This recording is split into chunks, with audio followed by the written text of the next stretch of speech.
그래서 마지막 18절까지 있는 말씀, 순종과 의탁이라는 제목으로 하나님 말씀 전하겠습니다. 우리는 수요예배를 통해서 회복을 향한 영적인 여정을 걸어가고 있습니다. 개인적으로, 가정적으로, 또 신앙 공동체적으로 우리가 어떻게 하면 이 회복을 이루어 갈 것인가, 계속해서 하나님의 말씀으로 우리 자신을 점검하고 이제 돌아보고 있습니다. 회복과 이 회복은 사랑과 순종의 하모니를 통해서 이루어져 갔다는 것을 알게 됩니다. 하나 되어야 되거든요. 혼자서는 할 수 있는 일이 적습니다. 함께 해야만 큰 일을 감당할 수 있게 되는데, 이 함께 하기 위해서 한쪽은 축복을, 사랑과 축복으로, 한쪽은 전심으로 순종하며 그 길을 이제 만들어가는 것을 발견하게 되지요. 한 축으로만은 회복을 이룰 수가 없습니다. 회복의 시작은 사랑과 그로 인한 축복으로 시작되는 것이고, 그래서 그것을 계속해서 이루어 가야 되는 것이죠. 우리 성도님들이 계속해서 하늘의 복을 우리가 받으며 하나님께서 주시는 그 말씀을 내 심령 가운데 새기고, 또 우리가 무슨 일을 만나든지 낙심하지 말아야 됩니다. 하나님이 함께 하실 것이라는 분명한 믿음과 소망을 가지고 우리는 믿음의 여정을 이제 걸어가는 것이죠. 계속해서 축복해야 됩니다. 계속해서 지치지 말고 축복하십시오. 눈에 보이지 않는 것 같아도 계속해서 축복하십시오. 내 자신에 대해서, 우리 가족들을, 또 신앙 공동체의 식구들을 계속해서 축복해 가야 됩니다. 축복이 시작이에요. 축복이 없으면 순종도 없습니다.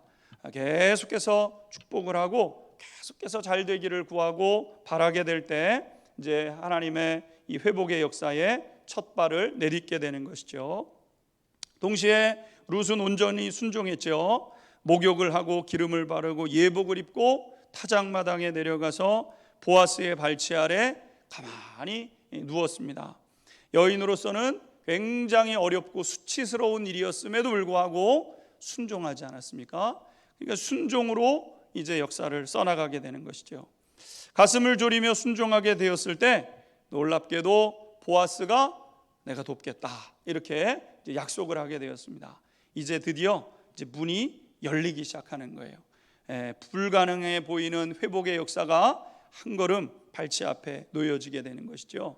누군가 나를 도와야 가정이 회복되어지게 되는데, 드디어 돕는 자를 이제 만나게 된 것이죠. 이제 보아스가 룻을 돕기로 하고 이제 이 회복의 여정이 본격적인 궤도에 들게 되었습니다. 오늘 본문 14절 15절에 있는 말씀 같이 읽고 회복의 여정을 계속해서 함께 나아가도록 하겠습니다. 14절 15절 읽겠습니다. 시작.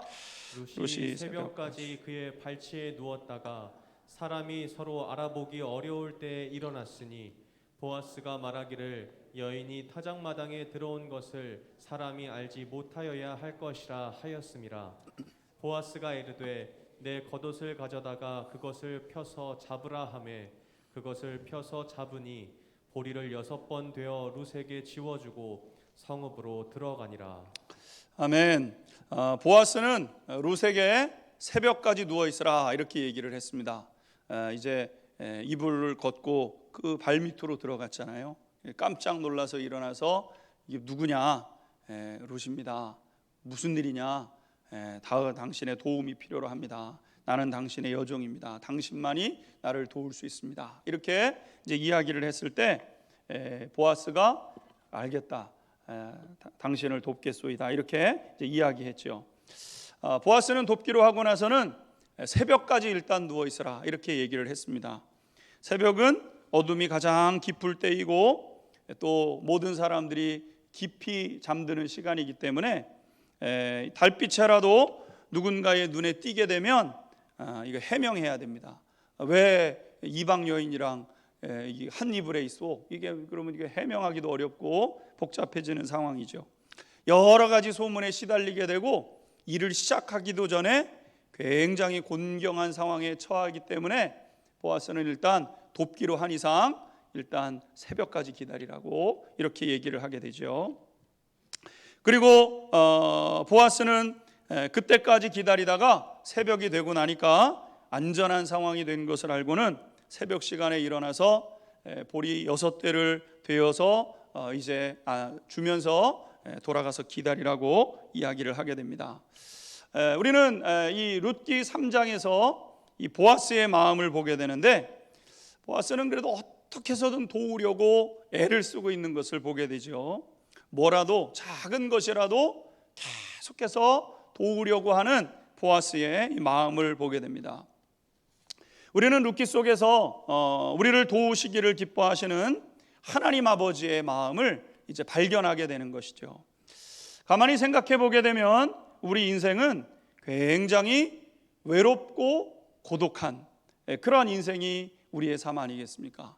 사람의 존재를 생각해 보면 굉장히 외롭고 고독한 것이 우리의 존재인 것이죠. 태어날 때도 어머니 태중에서 발가벗은 모습으로 응애하고 태어날 때 아무 힘 없이 태어나게 됩니다. 걷지도 못해요, 뛰지도 못해요, 할 수 있는 것이 아무것도 없이 연약한 존재로 세상에 태어나게 됩니다. 죽음을 맞이할 때도 혼자 죽음을 맞이하게 되는 거예요. 가족들이 다 지켜보고 있지만 나 혼자 숨을 헐떡이다가 이 세상을 홀로 고통 속에 있다가 떠나게 되는 것 아니겠습니까? 잠시 부모님의 그늘 아래서 보호를 받는 것 같지만 어느 순간 되면 홀로 이제 삶의 여정을 시작하게 되는데, 한 번도 걸어보지 못했던 길을 이제 헤쳐나가면서 모든 사람들이 인생길을 걸어가게 됩니다.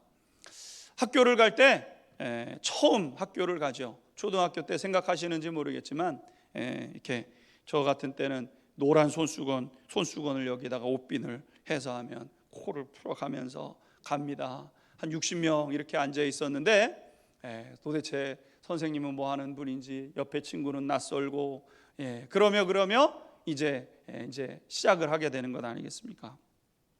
처음 친구를 만나는데 집에 있을 땐 다 따뜻하게 맞아주고 부모님은 그래도 사랑으로 대해주지만 조금 자라면서 친구를 만나다 보면 상처받기도 하고 오해받기도 하고 그러면서 이제 생활을 하지 않습니까? 처음 사회에 발을 내디디면 이게 만만치 않구나 이렇게 깨닫게 되죠. 남자들은 군대 가면 군기가 얼마나 셉니까? 새벽에 일찍이 일어나게 하고 그리고 제 시간에 모든 통제 아래 있게 하면서 긴장하면서 살아야 되는 것을 배우게 되죠. 결혼을 하고 나서 처음 부모가 되면 도대체 애는 어떻게 목욕을 시켜야 되는 건지, 우는데 왜 우는지, 이걸 어떻게 달래야 되는지 알지도 못하는 채 이제 아이를 키워가기 시작하죠. 누군가에게 어떤 도움을 받아야 될지 모르는 막막한 상황 가운데 있게 됩니다. 공부도 그냥 하는 것 같지만 다 낯설죠. 글은 어떻게 써야 되는지, 저도 이렇게 논문 쓰고 막 이럴 때는요, 도대체 어떻게 써야 되는지, 교수님의 지도가 있기는 하지만 교수님 앞에 설 땐 정말 두렵고 떨림으로 서게 되고 막막하죠. 이 사람한테 물어보고 저 사람한테 물어보고 그래도 조언을 듣고 한다고 해보는데 내 뜻대로 되지 않을 때도 있는 것 아니겠습니까? 그래서 니체 같은 실존주의 철학자, 약간 염세주의로 이제 치달아서 니체 같은 사람들은 좀 이렇게 비관적으로 생각했는데, 뭐 니체나 뭐 이런 이 사람들은 이 인간의 고독함에 대해서 굉장히 신랄하게 그것을 이제 기록해내지 않았습니까? 니체가 이런 이야기를 했습니다. 제자들이여, 나는 앞으로 혼자가 된다. 자네들도 지금 가는 것이 좋겠네. 모두가 혼자가 되거라. 나는 그것을 바라노라. 이렇게 얘기를 했어요. 앞으로 나는 혼자가 된다. 제자들이 있지만 여러분, 제자들이 있는 거 잠깐이죠.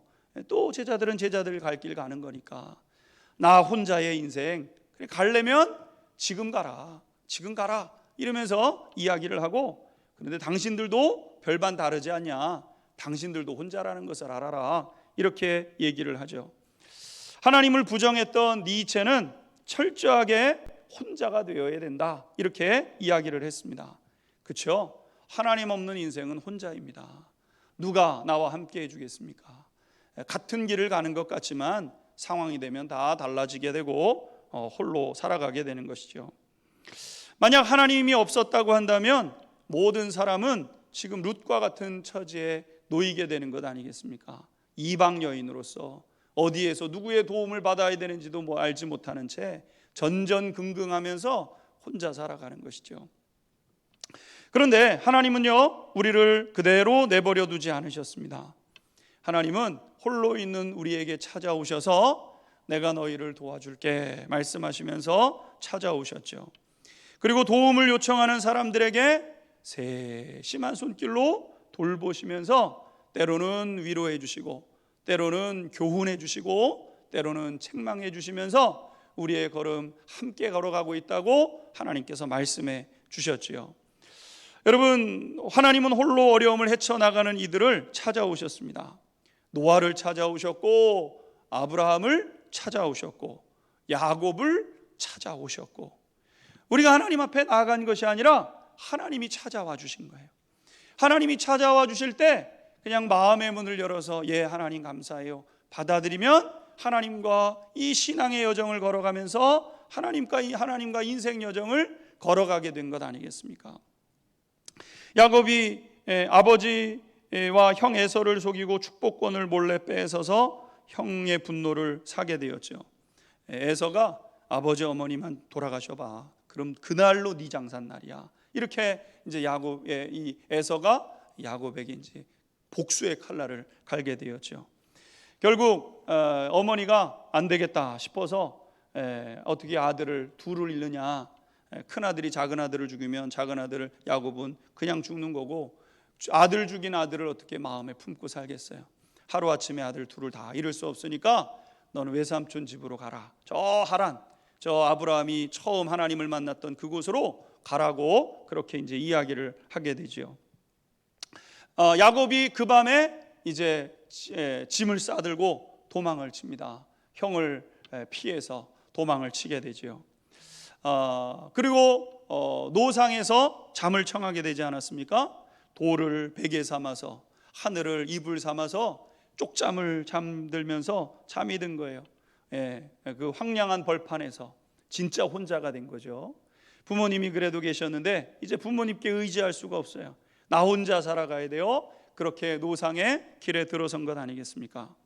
그런데 그 밤에 꿈에 하늘에서 사닥다리가 이 땅에 내려다 있는 것을 보고 천사가 오르락 내리락 하면서 무엇인가 부지런히 담아서 하늘로 옮겨가는 거예요. 여러분, 우리 성도들이 기도하면은요, 이 성도의 기도가 금 대접에 담겨가지고요 하나님 앞에 올려진다고 말씀했어요. 천사는 성도들의 기도를 부지런히 금 대접에 담아서 기도가 다 채워질 때까지 기다리고 있다가 채워지면 또 부지런히 하나님 앞에 갖다 올려드리는 거예요. 하나님이 그 기도를 들으시고 응답하시면 또 부지런히 그것을 응답을 가지고 내려와서 하나님의 백성들의 그 삶을 하나님께서 지키시고 복되게 하시는 것을 나누게 되는 것이죠. 꿈에 야곱이 이 장면을 목격하게 되었습니다. 그리고 이렇게 하늘을 우러러 보니까 그 기도를 들으시는 하나님을 이 야곱이 보게 된 것 아니겠습니까? 야곱이 하나님을 찾은 게 아니에요. 하나님이 야곱에게 오셔서 야곱을 만나 주신 거지요. 그때 하나님께서 이렇게 야곱에게 말씀하셨습니다. 창세기 28장 13절에서 15절에 있는 말씀 같이 한번 읽도록 하겠습니다. 시작. 나는 여호와니 너의 조부 아브라함의 하나님이요 이삭의 하나님이라. 내가 누워있는 땅을 내가 너와 내 자손에게 주리니 내 자손이 땅의 티끌같이 되어 내가 서쪽과 동쪽과 북쪽과 남쪽으로 퍼져나갈지며 땅의 모든 족속이 너와 내 자손으로 말미암아 복을 받으리라. 내가 너와 함께 있어 내가 어디로 가든지 너를 지키며 너를 이끌어 이 땅으로 돌아오게 할지라. 내가 내게 허락한 것을 다 이루기까지 너를 떠나지 아니하리라. 아멘. 하나님께서 그 밤에 야곱을 찾아오셔서 이 말씀을 쭉 하신 거예요. 나는 여호와니 너의 조부 아브라함의 하나님이요 이삭의 하나님이라. 이렇게 말씀하시며 동서남북 다 바라봐라. 네가 빈손이지만 이거 다 너한테 줄 거야. 하나님이 이렇게 약속하신 거예요. 야곱이 뭐 잘한 게 있습니까? 잘한 게 없어요. 뭐 하나님 앞에 무슨 솔로몬처럼 큰 제사를 드려본 적도 없고, 하나님을 위해서 자기가 내가 하나님을 위해서 한번 살아봐야 되겠습니다 결정한 적도 없습니다. 근데 하나님이 그냥 야곱을 찾아오셔서 그냥 하나님이 약속해 주신 거예요. 놀랍게도 이 빈손으로 떠났던 야곱이 고향으로 돌아올 때는요 12명의 아들을 데리고, 그리고 헤아릴 수 없을 만큼 많은 가축대를 데리고, 그리고 종들과 함께 이 자기의 고향 이 브엘세바로 돌아오는 여정이 시작됩니다. 여러분, 야곱이 뭐 한 게 있어요? 한 게 없어요. 근데 하나님이 그와 함께 하시면서 그를 지켜주셨던 것이죠.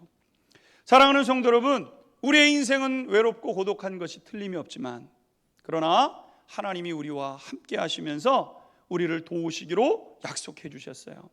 그렇기 때문에 믿음의 길을 걸어갈 때는요 우리가 하나님을 꼭 붙잡는 저와 우리 성도님들이 되어야 될 줄로 믿습니다. 우리를 도와주실 분은 하나님 한 분밖에 없어요. 누가 도와주겠어요? 부모님이 얼마만큼 도와주시겠습니까? 도와주고 싶어도 도와줄 수 없잖아요. 하나님만이 우리의 도움이 되시는 거예요. 신앙생활은 하나님과 함께 걸어가지만, 사람들과 함께 걸어가지만 하나님만 붙들고 걸어가는 길인 거예요. 내 옆에 성도님들과 함께 걸어가요. 구역 식구들, 같이 신앙생활하는 분들 다 같이 걸어가는 거예요. 근데 그분들이 의지의 대상이 아니에요. 그분들은 그냥 같이 걸어가는 거죠. 지칠 때 격려해주고 일어나라고 얘기해주고 손 붙잡아주는 정도지, 우리가 바라보고 목적으로 삼고 계속해서 정진하면서 나갈 때는 하나님만 딱 붙잡고 믿음의 여정을 걸어가야죠. 보아스가 룻을 선대하고 돌보아준 것처럼 하나님께서 저와 우리 성도님들을 지키시고 보호하시고 인도해 주실 줄 믿습니다. 오늘 두 번째 보게 되면 룻은 그 길로 돌아와서 시어머니에게 있었던 모든 일들을 다 이야기하였다 그랬습니다. 16절 같이 한번 읽도록 하겠습니다. 본문 16절입니다. 시작. 룻이 시어머니에게 가니 그가 이르되 내 딸아 어떻게 되었느냐 하니 룻이 그 사람이 자기에게 행한 것을 다 알리고. 아멘. 룻이 그 사람에게 자기에게 행한 것을 다 이야기했다 그랬습니다. 여러분, 룻은 계속해서 자신에게 있었던 일들을 시어머니에게 이야기하고 있죠. 사랑과 축복의 관계는 나눔을 가능하게 하는 것을 알게 되죠. 우리는 지난 시간에 이 부분을 살펴보았습니다. 근데 또 나누는 거예요. 나눔의 중요성에 대해서 말씀하고 있죠. 여러분, 나눔은 관계를 풍성하게 하고 결국은 삶을 풍성하게 해주는 중요한 과정이 되는 것입니다. 교회는 나눔의 공동체였죠. 삶을 나누고 음식을 나누고 재정을 나누죠. 성령이 임하고 나니까 나눔이 삶이에요. 나눔. 그리스도인들의 삶은 나눔이 삶이어야 됩니다. 움켜쥐려고 하는 것이 우리의 삶이 아니라 나누려고 하는 삶이어야 돼요. 나누려고 하는 삶. 뭐 내 것을 다 털어서 나누려고 하는 게 아닙니다. 집 팔아서 나누라고 하는 게 아니에요. 내 삶에 나누고자 하는 방향성을 가지고 계속해서 나누어 가는 거예요. 내 부분에 어떤 부분이 있으면 챙기기에 급급한 것이 아니라 이만큼은 내가 나눌 수 있지 하는 만큼을 나누는 거예요. 계속해서 나누는 것이죠. 즐거워하는 자들과 즐거워하고 우는 자들과 함께 우는 것, 그것이 신앙 공동체의 본질이었던 것이죠. 나눔을 통해서 하나님이 주신 은혜들을 공유하게 되고 거기서 길이 발견되는 거예요. 여러분, 하나님은 나의 하나님이시잖아요. 아브라함의 하나님, 이삭의 하나님, 야곱의 하나님은 똑같은 하나님이지만 각기 다른 것을 경험해 가는 게 있어요. 그래서 내가 만난 하나님을 누군가에게 나누는 거예요. 나에게 주신 은혜를 다른 누군가와 나누는 거예요. 그럼 그분은 그것을 경험하지 못했지만 내가 나누는 그 하나님 때문에 힌트를 얻고 거기서 용기를 얻고 거기서 믿음의 길을 걸어갈 수 있는 힘을 얻게 되는 것이에요. 누군가 나에게 그 본인이 만난 하나님을 소개해 주면 내가 그것을 힘으로 삼아 다시 하나님을 찾아가면서 믿음의 여정 속에서 승리하며 걸어가게 되는 것이죠. 그러므로 사랑하는 성도 여러분, 계속해서 나누셔야 됩니다. 여러분, 계속해서 때가 되면 나누셔야 돼요. 가르치려고 나누는 것 아닙니다. 나눌 때 조심하셔야 되는 게 있어요. 마치 내가 경험한 하나님이 전부인 것처럼 나누시면 안 돼요. 그냥 나누는 거예요. 그 사람이 그냥 그것을 그냥 받아들일 수 있게끔 하나의 그냥 삶을 이렇게 해놓는 거예요. 여러분, 우리가 어디 가면은 음식이 이렇게 있잖아요. 음식을 먹는 건 그 사람의 의지입니다. 소를 끌어다가 물가까지는 데려갈 수 있을지는 모르지만 물을 먹이게 할 수는 없어요. 물 먹는 건 자기가 먹는 거예요. 그러니까 우리에게 주신 은혜를 그냥 나누는 거예요. 내가 만났더니 내가 그렇게 고생하고 힘들었지만 하나님이 내게 이렇게 역사하시더라. 내가 그때 이렇게 순종했더니 하나님께서 이런 길로 인도하시더라. 그것을 믿든 안 믿든 건 그분의 결정이죠. 그분의 의지죠. 우리는 할 수 있는 게 뭐냐면 그대로 나누는 거예요. 강요하지 않고 그냥 가르치려고 하지 않고 그냥 나누는 거예요. 축복의 마음으로 나누는 것이죠. 여러분, 우리는 나눌 곳이 없으면 병이 듭니다. 나눔이 중요한 거예요. 나눔은 선택이 아니라 계속해서 이루어 가야 되는 거예요. 우리는 나누지 않으면 마음이 괴로워집니다. 여러분 경험하시잖아요. 나눠놓고 나면 마음이 한결 가벼워져요. 근데 그 나눔이 영적인 것이 되면은요, 영적으로 우리의 삶에 힘을 얻게 되고 그 걸음을 걸어갈 수 있는 힘을 얻게 되는 것이죠. 계속해서 나눔을 지향하고 하나님께서 주시는 그 은혜 가운데서는 저와 우리 성도님들이 다 대해야 될 줄로 믿습니다. 오늘 마지막으로 보게 되면은 이제 모든 것을 보아스의 손에 의탁하고 넘기게 되죠. 본문 18절에 있는 말씀 같이 한번 읽도록 하겠습니다. 18절 읽겠습니다. 시작. 이에 시어머니가 이르되 내 딸아 이 사건이 어떻게 될지 알기까지 앉아 있으라. 그 사람이 오늘 이 일을 성취하기 전에는 쉬지 아니하리라 하니라. 아멘. 오늘 이 이야기를 다 들은 후에 나오미가 룻에게 뭐라고 얘기하냐면 그래 이제부터는 기다리자 이렇게 얘기했어요. 기다리자 이렇게 얘기했습니다. 나오미와 룻은 자신이 할 수 있는 일은 다 했어요. 그게 해야죠. 내가 해야 될 일 내가 해야 됩니다. 남이 해주지 않아요. 누가 해주지 않습니다. 내가 해야 될 일 내가 해야 되죠. 내가 해야 될 일 내가 하고 나면 그 다음에 어떻게 해야 되냐면은 이제는 기다리는 일이 남은 거예요. 기다리셔야 됩니다. 우리가 오늘 말씀을 통해서 마지막으로 배우게 되는 교훈이 있습니다. 그것은 무엇이냐면은 믿음과 소망을 가지고 순종한 후에는 잘 기다리셔야 된다는 거예요. 기다리는 것도 잘 하셔야 됩니다. 모든 일에는 기다림의 시간이 필요로 하죠. 근데 기다림은 굉장히 답답한 시간입니다. 두 가지 때문에 힘든데 첫 번째는 언제까지 기다려야 되는지 몰라서 답답해요. 분명히 기다리는 거는 맞는데 믿음으로 행했어요. 하나님의 말씀에 순종했어요. 그럼 이제 기다려야죠. 기다리는데 이거 도대체 언제까지 기다려야 되느냐, 이게 답답한 이유가 됩니다. 또 한 가지는 뭐냐면 그럼 기다리면 정말 이루어질까? 이런 마음이 있는 거예요. 내가 하나님의 말씀대로 순종해서 지금 이 일을 걸어가는데 내가 할 일 다 했는데 정말 이 일이 이루어지는가? 이러한 이제 마음이 있게 되는 것이죠. 그래서 많은 사람들은 불안해하고 초조하면서 기다리지를 못합니다. 이 로마서 5장에 있는 것처럼 환난은 인내를 만들어내야 되는데 환난만 당할 줄 알고 인내의 과정을 우리가 자꾸 놓쳐버리는 거예요. 잘 기다려야 되는데, 잘 참고 있어야 되는데 그걸 못하는 거죠. 여러분, 하나님께 우리가 순종하며 걸어왔다면 이제부터는 믿고 기다리셔야 돼요. 믿고 기다리셔야 됩니다. 요셉을 생각해 보십시오. 요셉은 너무나도 많은 어려움을 당했습니다. 보디발의 집에서 어려움을 당하고 깊은 감옥 속에 갔는데도 이게 나아질 기미가 보여지지를 않았잖아요. 그리고 계속된 오해를 당하지 않았습니까? 나아질 기미가 보이지 않고 더 나빠져요. 나는 하나님 앞에 순종하고 신실하게 살아가고 성실하게 살아가는데 나아지질 않아요. 더 안 좋아져요. 이게 요셉의 삶이었죠. 요셉이 얼마만큼 인내했냐면 13년을 인내합니다. 13년. 17살에 끌려가가지고 하루아침에 총리가 되는데 하루아침에 총리가 되기 그 전까지는요 13년 동안 계속 내리막길이에요. 내리막길. 이거 도대체 끝은 있는 건가? 아니 감옥에서 누가 구원해 주겠습니까? 일가친척 한 명을, 인맥이라고는 하나도 없는데 이방 사람 요셉이 와가지고 누가 나를 도와주겠어요? 계속 내리막길이에요.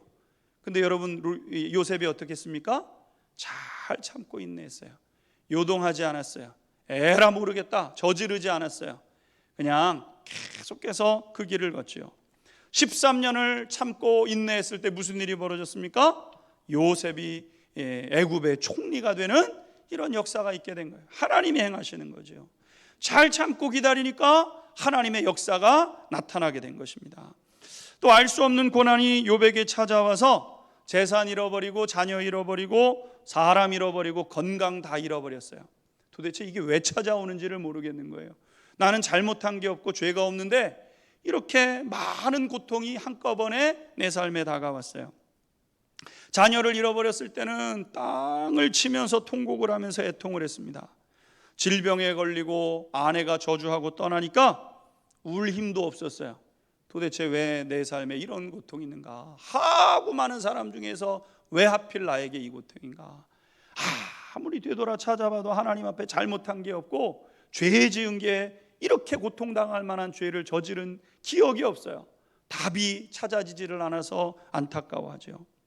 근데 여러분 욥기 1장 22절에 보게 되면은요, 욥이 이런 상황 가운데서도요 범죄하지 않고 하나님을 원망하지도 않았다 그랬어요. 하나님을 원망하지 않고 다 참고 인내하면서 기다리게 된 것 아니겠습니까? 여러분, 기다림의 또 다른 이름이 믿음이에요. 믿음. 잘 기다리는 사람이 믿음이 있는 사람인 거예요. 믿음이 있으면 잘 기다릴 수가 있는 거죠. 뒤집어서 얘기하면 믿지 못하니까 기다리지 못하는 거예요. 내 앞에 좋은 것이 있다는 것을 믿는 사람은요 잘 참고 견디는 거예요. 아무리 힘들어도 그것이 있을 수 있다는 것이 알아지니까 여러분 기다리는 겁니다. 믿지 못하면 기다릴 수가 없어요. 내가 어떤 식으로든 해야지. 이런 상황이 되는 것 아니겠습니까? 이스라엘 백성들이 애굽에서 430년 동안 종살이를 하는 동안에 너무 고되고 힘든 시간을 지나가게 되죠. 얼마나 힘든지 하나님이 우리를 잊어버린 것 같아, 이런 생각이 들었어요. 그도 그렇죠. 430년입니다. 43년도 아니고 430년 동안 깜깜한 시간을 지나가요. 애굽에 오기는 왔는데 430년 동안 무슨 선지자가 나와서 뭘 해준 것도 아니고 430년 동안 아무런 일이 없었어요. 근데 일은 점점 많아져요. 이스라엘 백성들이 하나님을 향해서 막 이야기를 합니다. 하나님이 우리를 잊었나 보다, 이렇게 생각을 하죠. 그럼 여러분, 하나님이 그들을 잊었습니까? 아닙니다. 출애굽기 2장 23절 보게 되면은 이렇게 말씀하고 있습니다. 출애굽기 2장 23절 같이 읽겠습니다. 시작. 이스라엘 자손은 고된 노동으로 말미암아 탄식하며 부르짖으니 그 고된 노동으로 말미암아 부르짖는 소리가 하나님께 상달된지라. 아멘. 이스라엘 백성들이 고된 노동을 했다 그랬습니다. 아침부터 밤 늦게까지 벽돌 만들면 건물 만들고 쉬는 날이 없어요. 주일이 없어요. 애굽에서 살아가야 되니까. 여러분, 그래서 탄식하고 부르짖었다 그랬어요. 하나님 잊었는가? 아니에요. 여러분, 우리가 23절 읽었지만은 24절 보면은 하나님이 기억하시고 25절 보면은 하나님이 기억하사, 이렇게 돼 있어요. 하나님은 이스라엘 백성들을 잊지 않으시고 하나님은 기억하고 계셨던 거죠. 그들의 부르짖는 소리를 하나님께서 듣고 계셨고, 그들이 당하는 고통이 있었지만 그들이 성취해야 하는 일이 있었기 때문에 하나님도 참고 기다리고 계셨던 거예요. 참고. 그죠? 우리가 자녀들이 어떤 일들을 하게 되면은요, 확 도와주고 싶지만 도와주면은 안 되는 때가 있어요. 막 걸어가다가 털커덕 다리에 걸려가지고 철퍼덕 누웠어요. 물론 부모 입장에서는 얼른 일으켜 세워주고 싶죠. 근데 그러지 않고 기다립니다. 일어나, 괜찮아, 그럴 수도 있어, 툭툭 털어, 괜찮아, 지켜보는 거예요. 얘기해 주는 거예요. 그럼 자녀들은 철퍼덕 울다가 이게 나를 하구나, 이제 일어나가지고 툭툭 털고 일어나서 또 자기의 걸음을 걸어가는 것처럼 이스라엘 백성들이 감당해내고 이루어야 될 그 일이 있기 때문에 하나님께서 기다리고 있었던 거예요. 430년을 기다리는 게 이스라엘 백성들만 어려웠던 게 아니에요. 하나님도 어려우셨을 거예요. 근데 하나님이 기다리고 괜찮아 그들을 지켜보시면서 그들이 그것을 되는 것 아니겠습니까? 때가 되니까 하나님께서 모든 것을 다 준비시키셔서 10가지 기적을 그냥 한꺼번에 쏟아부으셔가지고 이스라엘 백성들을 그 강력한 바로의 손에서 건져내셔서 독수리의 날개에 업어서 나오는 것처럼 하나님의 놀라운 손길로 그들을 구출해내시는 하나님의 역사를 발견하게 되는 것이죠. 여러분, 이것이 하나님께서 일하시는 방법이에요. 하나님은 결코 홀로 두지 않습니다. 그렇기 때문에 이 사실을 분명하게 우리가 믿고 잘 기다릴 줄 알아야 돼요. 여러분, 믿음의 길을 걸어가면서 우리 성도님들이 잘 기다릴 수 있게 되기를 주님의 이름으로 축원합니다. 신앙의 삶을 살아가면서요, 기다리지 못하면 문제가 생기게 되는데, 사울 왕을 생각해 보면은요, 블레셋 군대가 쳐들어와서 싸우러 나가지 않습니까? 약속한 시간이 됐는데 선지자가 오지를 않는 거예요. 선지자님, 우리 블레셋이랑 했으니까 사람을 보내가지고 지금 우리가 빨리 오셔서 기도 한번 해주세요. 그럼 우리가 준비해서 전쟁 나가겠습니다. 기다려요. 선지자가 언제까지 오기로 약속을 했어요. 그래서 기다립니다. 기다렸는데 안 오는 거예요. 하루가 지납니다. 선지자가 안 와요. 이틀을 기다립니다. 선지자가 안 옵니다. 사흘을 기다려요. 선지자가 안 와요. 안 와.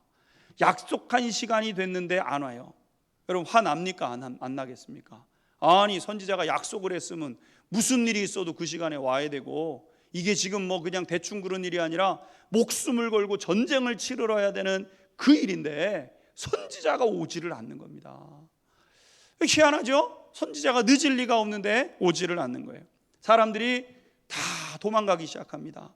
블레셋은 나와가지고 철 무기를 들고 큰 소리를 지르고 있는데 선지자는 와서 기도해 줄 생각도 하지 않고, 이 정말 점점 두려움이 찾아오니까 그 군인들이 나가기 시작하게 되었죠. 여러분, 일주일을 기다리는데 사무엘 선지자가 오지를 않았습니다. 겨우 그냥 기다리다 못해서 사울 왕이 어떻게 했냐면은 이제 제사를 드리게 된 거예요. 근데 그때 어떻게 됐어요? 선지자가 온 거예요. 지금 하나님이 그걸 흔들어 보시는 거예요. 테스트를 해보시는 거예요. 사울 왕의 믿음이 얼마만큼인지. 믿음은 기다림이라 그랬잖아요. 못 믿는 거예요. 못 기다리는 거예요. 그러니까 자기가 예배를 드려버리게 되죠. 여러분, 결국에 가서는 사울 왕이 왕의 직임에서 쫓겨나는 중대한 이유가 되게 되지 않았습니까? 믿음의 걸음에서 기다림은 어려운 일이죠. 왜냐하면 본성을 거슬러야 되기 때문에. 우리의 본성은 눈앞에 즉시 이루어져야 우리가 안도하는 사람들이잖아요. 회복을 이루어갈 때 조급함을 경계하고 또 경계하셔야 돼요. 믿음의 삶에 복을 쏟아내는 분들의 특징 중에 하나가 조급함이에요. 잘 참고 인내하지 못해서 쏟아버리는 사람들이 있는데, 입으로 쏟아버리기도 하고 잘못된 행실로 쏟아버리기도 해요. 어떤 분들은 진짜 헌신봉사를 그렇게 많이 해서 목회자가 보게 되면 복을 받아도 벌써 복을 받으셔야 되는 거예요. 근데 왜 복이 임하지를 않는가? 입으로 다 쏟아내는 거예요. 자기가 그렇게 봉사를 해놓고요, 자기가 그렇게 하나님 앞에 헌신을 해놓고요, 자기가 입으로 다 얘기를 해가지고 다 쏟아버리는 거예요. 조급하기 때문에 쏟아버리는 것 아니겠습니까? 나오미는 오늘 룻에게 뭐라고 얘기했습니까? 18절에 보게 되면은 이 사건이 어떻게 될지 알기까지 앉아 있어라. 그냥 앉아 있는 거예요. 이제부터는 기다리는 거예요. 내 손을 떠난 거예요. 잘 기다리셔야 됩니다. 조급하게 되면 모든 것을 다 쏟아버리게 돼요. 나오미는 어떻게 기다렸는가? 18절 하반절 읽은 본문을 보게 되면은요, 그 사람이 오늘 이 일을 성취하기 전에는 쉬지 아니하리라. 보아스가 도와줄 것을 믿고 기다리자 그랬어요. 믿고 기다리자. 여러분, 이걸 의탁이라고 얘기합니다. 이 의탁이라는 사전적 정의는 뭐냐면은 의지해서 맡겨버리는 것이, 이것이 의탁입니다. 의탁. 맡기되 일의 과정도 맡기고 결과도 맡겨버리는 거예요. 여러분, 맡기는 게 뭡니까? 이게 제가 있으면은 이게 어떤 분에게 맡겼어요. 그럼 이것은 누구에게 있습니까? 나에게 없어야 되는 거예요. 이거는 그분에게, 맡겨버린 분에게 있는 문제. 내 삶에 무슨 문제가 있어요. 내가 하나님께 맡깁니다. 하나님께 맡겨버리면 어떻게 해야 돼요? 그 문제는 나한테 없어야 되는 거예요. 그 문제가 하나님께 이제 있는 것이지. 근데 우리는 하나님 앞에 맡기면서 또 어떻게 해요? 하나님, 내 삶, 우리 자녀들 맡깁니다. 그래 놓고 또 얼른 가져와서, 이거 우리 자녀 이렇게 되면 안 되는데, 결혼 못해서 어떡하지? 이건 아직 맡기신 게 아니에요. 하나님께 그냥 맡겨버리셔야 되는 거예요. 내가 할 일을 다 하고 하나님께 맡겨버리는 거예요. 하나님 알아서 하시겠지. 하나님께 맡기는 거예요. 여러분, 예수님을 보게 되면은요, 성자 예수님은 하나님께 삶뿐만 아니라 죽음까지도 맡기셨잖아요. 다 맡겨버리는 거예요, 하나님께.